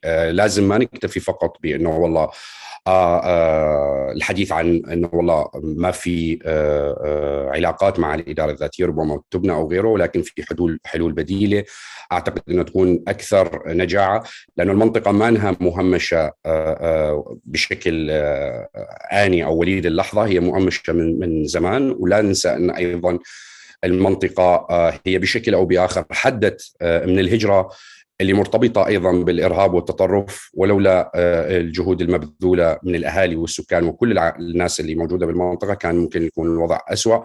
فباعتقادي الاتحاد الأوروبي مطلوب منه العمل بشكل أكبر على تثبيت هذول السكان، سواء كان بدعم المشاريع الاستراتيجية اللي تحدثوا عنها زملائنا وما بدي أعيد على مستوى الطاقة والمياه وغيره، وأيضا فيما يخص الموارد والمياه تحديدا من المفترض أنه يكون في دعم لجهود المناصرة اللي عم تكون بهذا السياق، لأنه بشكل أو بآخر باعتقادنا وتحليلنا للسياق ربما تولد صراعات مستقبلية على الموارد، وهذا يؤدي إلى زيادة الإشكاليات المرتبطة بالهجرة وغيرها من القضايا. أنا آسف للإطالة، ربما بفرص أخرى يكون الحديث بشكل أعمق وأطول. شكرا لك إليزابيث، شكرا للجميع.